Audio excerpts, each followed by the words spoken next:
ఆందోళన లేకుండా మీ యొక్క ఆలోచనలు క్రియేటివిటీకి మాత్రమే మార్కులు వస్తాయి. బట్టి ఉన్నదన్నట్టు బట్టి రాస్తే రావు. మీ యొక్క ఓన్ కాన్సెప్ట్ మీకు ఓన్ అభిప్రాయాలు, సొంత అభిప్రాయాలు కూడా రాయొచ్చు కాంక్లూజన్లో. సో అలాంటివి రాయాలి. మరి మీకు లైన్ ఇది 24 పేజెస్ బుక్లెట్ ఇస్తున్నారు. ఇంతకుముందు 4 పేజీలతో ఉండేది. అది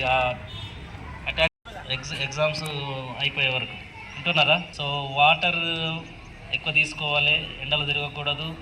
ఎగ్జామ్ అయిపోయిన తర్వాత ఇది చాలా ఈజీగా ఉంది లేదా అట్లా జరిగింది ఇట్లా జరిగిందని బయట ఎవరు కూడా కామెంట్ చేయకూడదు. సో చదివి రాసిన వాళ్ళకే అత్యుత్తమ మార్కులు వస్తాయి. నకలు కొట్టిన వాళ్ళకి ఎప్పుడు కూడా రావు. సెంటర్లో డిసిప్లిన్గా ఉండాలి. లేకపోతే పలానా పాఠశాల పిల్లలు ఇట్లా చేశారనే రిమార్క్ అనేది రాకూడదు.